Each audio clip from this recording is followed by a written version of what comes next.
Beginning of 2022 is not really starting very well on the international scale, but that will show how and why you should take into account the legal parameters on your ventures as a space stakeholder.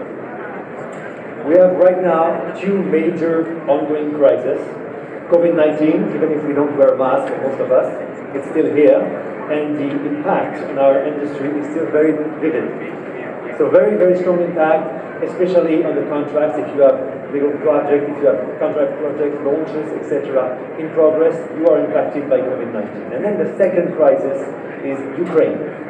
Ukraine is a very dramatic, of course, war and very non-precedented for the space industry, because this is the very first crisis that impacts specifically the space activities.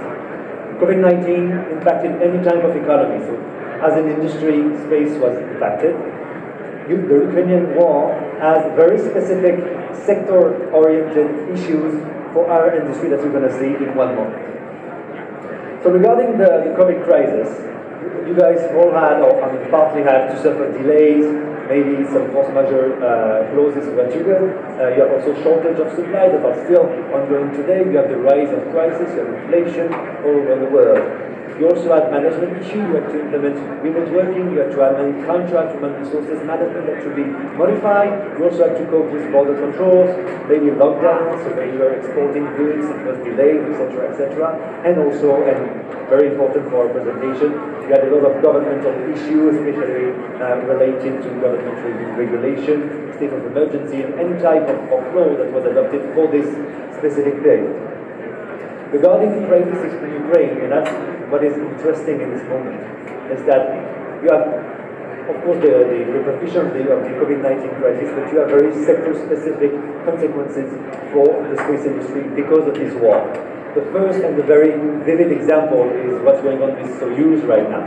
Soyuz is suspended. It used to be launched from Kourou, and that's no longer the case, at least for the moment, but for I think a little while. You also have doubts regarding OneWeb. You have debate that we were not, really ready to expect. It was just even a few months ago. You have Galileo, you have TSO for the French program. All these programs are right now delayed or having some sort of doubt regarding the schedule, at least, because of the Soyuz crisis. Also, you have cooperation issues. A lot of cooperation with Russia, which is a very powerful space actor, are suspended for I don't know how long, but maybe some cooperation will be forever suspended. And then, of course, you have the governmental side with a lot of exceptional measures, a lot of exceptional regulation, especially for those who are involved in exporting. You see some sort of dual-use regime modification now. I don't know if it's, yeah. So now just a few points that is very important for you guys to have. Regarding the European Union, I'm sure you heard about it. That's important for me to notice that. You have a European Union decision that modified the dual-use regime. As best actors, everything that you are exporting is considered as a potential military material. So that has this very specific dual-use characterization.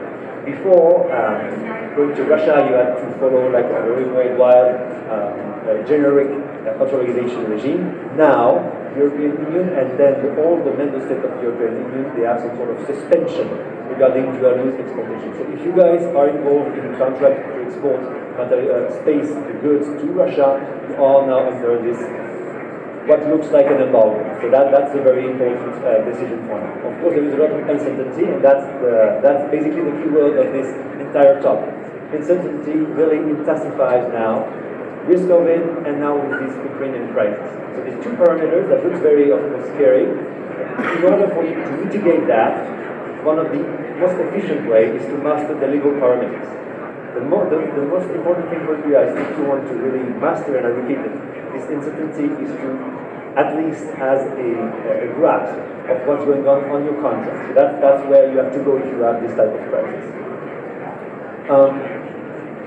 Okay, so I think there is somebody with a microphone, and I wanted to make something a little bit more, interactive. So just one question for you guys. One word, just go and raise your hand. If I say launching you, what do you think about? What is the first reflection you have out of it? Sir, if you want to. Anyone? I know it's early in the morning, but I think it's good to Does anyone has if I talk about legal parameters, if you guys have an idea, something that popped into your head?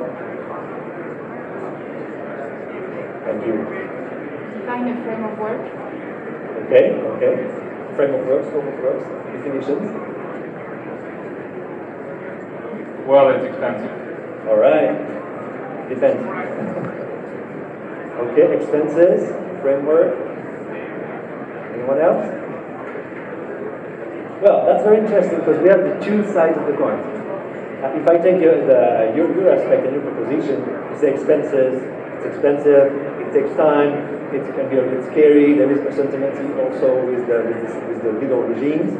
That's the negative point. But also something interesting regarding the positive side, which is the framework. It gives you a scope of work. It gives you a way for you to schedule your activity. So that's the two sides of the same coin. Of course, law can be seen as a burden, but law can be also seen as a competitive advantage. That's what I'm trying to explain here today. Regarding your sector, there is two big bills on the legal regime applicable to space. The bigger one, of course, that's the general law. You guys are company, you're agencies, the huge diversity of structure that it can be. You have bylaws, you have tax law, you have human resources law, all this generic law that applies to you because you are an entity.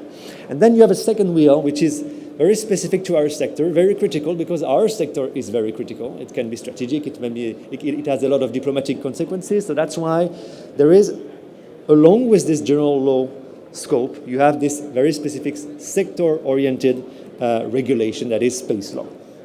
Long story short, I'm not going to repeat all the treaties, etc., but you have, imagine space law as a circles. The big one, the main one, are the treaties that are laying the ground for the international regime, how government cope together in order to secure the access to outer space. And then you go down on the order of importance. The idea is that everything that goes below the treaties are supposed to be compliant with the treaties. So you have regional agreement, like for instance the ESA agreement. Then you go below, you have national space law. France has a national space law, the US, Luxembourg, etc. Then you go down, you have national regulation. This is like all the agency regulation, CNES regulation, NASA regulation, LSA regulation. And then you go below that. That's something quite interesting because I'm sure you guys are involved in this. You have soft law. Everything related to thinking group, think tanks, all the reports that you can see, the guidelines, the best measures, everything that is not really binding, but that applies to industry, that is soft law. And something very interesting right now is that the old way was like, you are a space stakeholder, you want to know what's going on in your field, and from a legal point of view, you go to the top, you go to the treaties, to the law, and you go down to your practice. Now, there is a reverse in the paradigm that means that your practice is actually making the law. That is something that looks quite weird, but that's actually the new dynamism, because it's very complicated to have a new treaty. Like for instance, we're going to talk that later. We talk about space debris. We talk about mega constellation regulation. This cannot be regulated with treaties. I mean, we're not in 1960s anymore. We don't have like the two blocks, so that's very complicated to gather the entire United Nations Assembly and to find a common ground on this. So the solution is like, we take stakeholders by stakeholders. What is your practice? What do you guys want to do? And then we create rules. So just one slide to sum up everything related to the big principles of space law. The big one, the very important one, is the freedom and the exploration, the freedom of use and exploration. That's something that is granted by the government, by the states, to you guys as private or public stakeholders. That's something that goes between nations are agreeing together to have treaties. The treaties is the freedom of exploration, and basically this freedom is irrigating everything. Then you have other very important principles like non-appropriation, etc. But all are connected to this very important freedom of exploration and use of outer space. Regarding the space law challenging, something that you have to keep in mind as a space stakeholder. As I was mentioning, the old system of treaties, of course, they are still in place, but now there is a change. now you have a lot of new realities that are striking this very old structure of treaties. Treaties, I don't say they are not relevant anymore, but they need to be complemented, and you guys have the power now to change this practice and this rule, because your action matter more than they used to in the 1960s. That's why I'm going to the second point, which is the famous new space. There is a new space segment, this new company coming up, having new rules, having a new way to behave in the industry. And then you have also what I call the legacy space, which is, I mean, all this company like Airbus, Lockheed Martin, all this major that used to work hand in hand with governments, very, very complemented with the governmental sectors, and now that are coping with this new reality. One foot in the very like traditional way to do business, and the other side trying to cope with what's going with new space. And the third point is directly connected to this new shift that I was mentioning earlier, like from the top-down approach to the bottom-up. We used to regulate space before with treaties, with law. Now we are regulating it by contract. That's why contracts are so important, so critical. That's why you guys, especially in this type of crisis, you need to understand and to have a grasp of what's going on in your contract. So that's where you can find, as the lady was mentioning here, the scope of work, the framework. And then the last few points are basically the main challenges that are outside the law, but that should be at the longer term handled and maybe regulated by contract or by law. Of course, debris crisis, that is something that we are all concerned about, because I mean the very survival of our sector depends on the debris crisis mitigation, at least. There is also a lot of companies trying to find solutions to depollute outer space, but we need to go further from that, especially if you want to have a global implementation of good practice. And one tool is contract. You see a lot of contracts right now. If you want to send a satellite in outer space, you have provisions, very specific clause regarding pollution. You also have some governments, for instance, the French government with the Loi sur les opérations spatiales, the French space law. If you want to have the license from the French government, you need to have a plan for decommissioning your satellite. That's something that goes, and a lot of jurisdictions are doing the same. And maybe one day you're going to have a treaty out of it. But you see this new path. It starts by contracts, go by laws, and maybe one day we're going to have a treaty out of it. Then the other 3 points are also very important. Mega constellation regulation. Some people are talking about monopolization also, depending on some stakeholders that are so aggressive, especially on the LEO orbit, that they may be in a very dominant position. So some people are calling a regulation out of it. So that's a problem, because some government, they are not really keen on easing, on making regulation more strict on this, and some other one are willing to make it more strict. So that you see a little bit of diplomatic struggle out of it. And then, of course, a very hot topic, which is legal resources. I'm sure there is people from Luxembourg here. Luxembourg is like the star of the space resources in the European scene. There is a very major legal debate out of it. Is it legal? Is it illegal? I think the key point is really a matter of interpretation.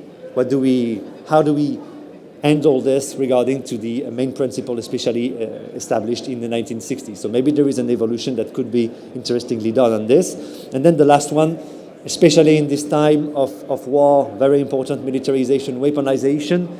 Long story short, normally you're not supposed to have war in outer space. You're not supposed to have weaponization of outer space. One of the problem and the question I've got every day is that, yeah, but if I want to put a defensive system of my satellites, is that a weaponization? Well, that's a very lawyer answer that I'm going to say, but I say perhaps, maybe. That's something you need to define. So something very critical and hot topic. I was mentioning that, but real quick, also, you have the space law, you have the general law, you have to take care of the contract law, corporate law, tax law, all this type of law, IP, patents, etc., etc. So something that you guys know as space stakeholder. Just a few points that may interest you, since it's the Paris Space Week. Talk about France a little bit. France has a very important statute, 2008 statute, that maybe will be revised soon. So it was supposed to be reformed in 2020. Maybe next year. We'll see how it goes. Basically, two big blocks of authorization in France. You have first the authorization for launch and registration that is handled by the CNES, which is a French agency. And then everything related to the spectrum resources, because you guys need to fuel your satellites with and to get the data. So you need to go with ANFR to have your allocation and attribution of resources, of spectrum resources. Okay. All right, one question for you after the ring. When you have legal documents on your hands, what is the first thing that you are checking? That's the question. Sorry if you want to... so you have a contract, NDA, whatever. What is the first thing that you check on your documents? So. First is the rare as. Okay, very important.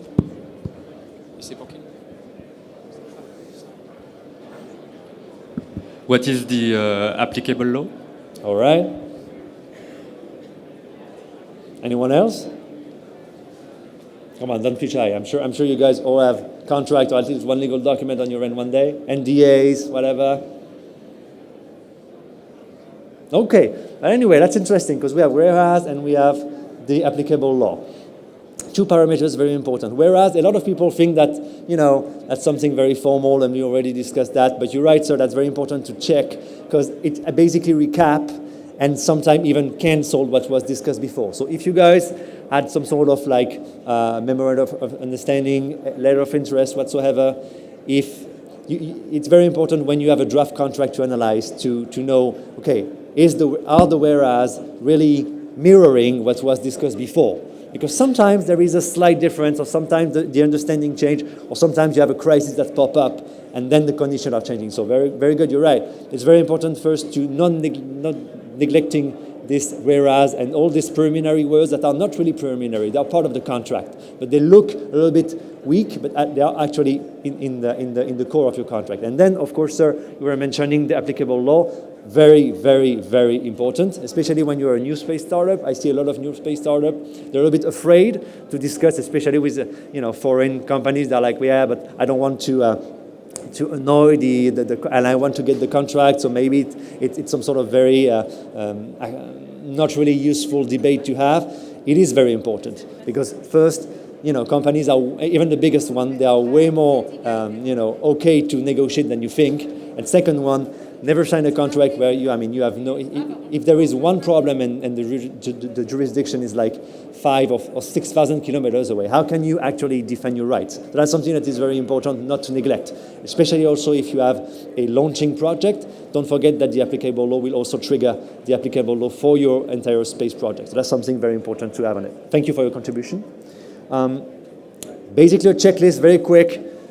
In your contract, check, of course, confidentiality. Sometimes you sign an NDA, sometimes you didn't sign an NDA. That's the moment to think about it. When you are discussing the contract, confidentiality is first. Of course, then check out for your deliverables. What do you have to deliver? Sometimes it's just money. Sometimes it's money plus documents. Sometimes it's entire part of the project. So be careful of what you are actually deliverable and under which schedule. That's why milestone is number 3. Very important. Know your milestones, because milestones, they are triggering potentially damages. So that's something you really have to be agree with your partners, and that you have to understand when you have to deliver what you're supposed to deliver. I was also mentioning export control and regulation. That's very important too. Be careful, especially when you are purchasing space material, that actually the company is able to export you, if it's a foreign partner, to export you the materials, and think also about the applicable regulation. What do you have to keep in mind? IP is super important. I see way too much contract where IP is shortly discussed. I understand, especially in the new space segment, it's quite natural to think like, okay, I want to sign the contract first, I want to start the deal, and then we'll see about IP. No, you have to put the ground rules right now, because, if you don't, if there is a major discovery, or I think, something come up, you have to be able to know, okay, what are we going to do? Do we file a patent? Is it background IP? Is it foreground IP? Is it, co-ownership? That's something you need to discuss before and to have in mind when you sign the contract. Then the few last one are also very important, more applicable for insurance to everything related to launch, etc. Be careful about the insurance. Who take the insurance? What type of insurance? A lot of companies, especially in the new space world, they are quite reluctant to file for an insurance. Sometimes it's mandatory. If you are under French law, you need to have some very specific part of insurance in your contract. So that's something you need to take care of it. Jurisdiction, of course, the gentleman here was mentioning it. And last but not least, appendix. Be careful of that. Be careful of their importance within the contract. Don't neglect them. They are very important because sometimes we just, we see the scope of work and the technical appendix and maybe the financial one, and then we forget it. But be careful because sometimes you have forms, you have regulatory pieces of documents that are important within your appendix. Okay. Now, just a few points for your attention right now regarding the crisis. What can you do, especially in this type of COVID and war? First thing first, especially if you have contract with Russia, evaluate the situation. Evaluate your level of relation. I'm not even talking about law, just, business-wide. Do you have any relation with Russia? That means, do you have any small part of component that is coming from Russia? Or at least, or on the other hand, do you have maybe no relation with them? So that's very important for you guys to understand that. Of course, be aware of what's going on. Regulatory developments. For instance, I try to send to clients and to post on LinkedIn, social media, every update that we have, on a daily basis, because, of course, the regulation that I was quoting about export control regulation that was adopted by European Commission, they are in place right now. I have no idea if they're going to be in place next week. So that's something that it's very important to monitor. Also, and that's more COVID plus war related, you have a lot of national stimulus. If you're in France, you have France Relance. If you're in Europe, you have also European stimulus packages. In the US, in every major jurisdiction, you have stimulus packages, especially if you are a new space company and if you have been hurt by both the crisis, or at least one. Apply to this type of program. At least get information. That's very important. Don't let the opportunity go away. Assess if you are negotiating the contract right now. That's the good moment to negotiate with your partner and to understand if you're going to have some consequences. And of course, if you have already existing contract, don't wait, audit them. Try to find if there is one parameter that's going to be impacted by the crisis. Contract auditing, that's something, we do. That's basically review of the contract with some sort of estimation of risk. But we can talk more if you want on the B2B meetings. Just one point. So if you have contract with Russia, that's a few points that you need to be careful about. One point that I want to stress on, that because it looks very obvious, but that's actually very important, dialogue. If you have co-contractors in Russia or impacted with the Russian crisis, don't cut the dialogue. Keep talking. Even if you know that there is suspension, if there is a Soyuz involved in your contract, don't cut the dialogue. Keep talking with them. That's very important to understand where you are regarding the execution of your contract. Also, the very last point is very important. You're going to hear a lot of force majeure. Force majeure is everywhere. Be careful with force majeure. Force majeure. Force majeure has dramatic impact on your contract because it basically annihilated. So be careful with force majeure. I know it's a very stressful moment, especially when you have contract where you know that the outcome will be very, very, very difficult to see, even in a midterm, but be careful with force majeure. Sometimes it can be a very double-edged sword. Just about me, a few words, and then you have the floor for a few minutes of question. I'm an attorney at law. I'm in Paris, and I have created a law firm dedicated to space activities. So basically, I'm helping you guys with your contract, corporate law, and everything related to regulation and regulatory affairs. So feel free to contact me. I'm here today and tomorrow. We can have B2B meetings. We can talk with a coffee, no problem. And let me know if you have any questions. Now, this is your time. If you have questions, that's the moment. And then we can, of course, talk later if you have more personalized questions. So if you have questions, sir, with the microphone, please. Have you all been convinced?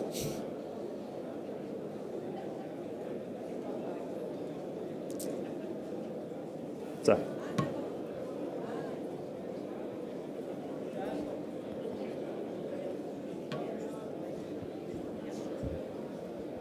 One, two. Okay, thank you. Loud and clear. Thank you for your talk. Thank you for your time. I had a question about general law. So you said we were living in a shift where law comes from below and will rise above, so to say. There was, I think, an incentive at the United Nations to start regulating the space treaty and changing the space treaty not so long ago. It's a working group to propose new rules. Does it feel significant to you, or is it something, it's still chit-chatting, and can we expect changes to the space treaty soon, or do we have to wait years? Thank you. Thank you for the question. Well, a few weeks ago, I would have told you that it may have a dramatic impact, but now with the crisis in Ukraine, that's a little bit more complicated now. As I was mentioning, the treaties are really designed to handle the relationship between government and states. It impacts you guys as space stakeholder because you have a government that is sponsoring your activities, as to say. Now, as we have a lot of private initiative and private ventures in outer space, the contract and your relation with your governmental agency are very important, because that's basically your way to go on a daily basis. The problem with space treaties is that the very architecture of United Nations is very wide. You need a lot of people around the same table to have the same opinion on this. And back in the 1960s, it was quite, I would say, easy. Even if you had a struggle between the US and the Soviet Union, it was quite easy to have the two guys around the table, plus a few happy few, and to lay out some ground principle. Now, you have a lot of space powers, and you have a lot of countries with very different profiles. Some countries are really military plus private institutions. Some are just only private. Some are just only state-owned. So you see, this different type of approach makes a very complicated, very, very difficult struggle to have a consensus, especially if we are talking about space debris. I think we can have a glimpse of hope regarding space debris, because that's something that is, private, public, government, not government. That's something that is very important. So we may have one day a global treaty. But if we're talking about space resources, if we're talking about space traffic management, if we're talking about launching regulation, for me, that's going to be, that's a good thing that United Nations discuss about it. But for me, the action will come from government and maybe regional agreements. That's what we see right now with Artemis. Artemis is really, for me, the prototype, at least for now, of how the space law on a global scale will evolve. I hope it replies your question. Any other question?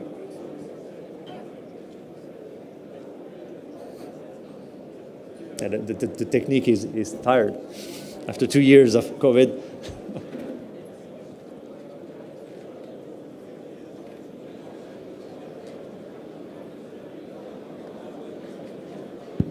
Yep.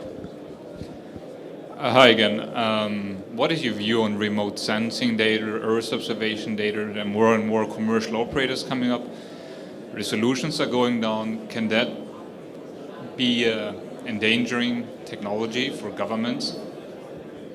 Well, thank you for the question. That's a very important one. You see a lot of, you're right, new startup especially having some very powerful Earth observation system. The problem is, as you clearly mentioned, is that when you cross a threshold of resolution, your satellite is no longer a dual use. It goes as a, like the American call that ITAR, or it goes to a military grade system. That's something that will not be regulated on an international scales. But what we see right now, we see a lot of national regulation. I think maybe the new version of the French law will also have this, that is regulating the space imagery per se. But for me, the first trigger of regulation is, of course, export control. And that's going to be a real challenge, because now you have startups that are willing to export material that are considered as military material. So that's a struggle. So it can go with hardware modification, with some verification also ex post after the export. So I think also we're going to have to find creative solution in order to try to bend the rule in order to allow this exportation, especially of the transfer of technology, to a more private institution. But you're right. That's the beauty and the difficulty of our sector. This is partly military, partly civilian. So we have always to find this balance, and that's the struggle we have, and we are facing every day. All right. Thank you so much for your attention. I hope you liked the presentation. If you have any question, feel free to contact me. You can scan the QR code, and you have all the information about Space AVOCAT. I'll be here for the next 2 days, and if you want to have a meeting, just contact me. Thank you guys so much, and have a great Paris Space Week.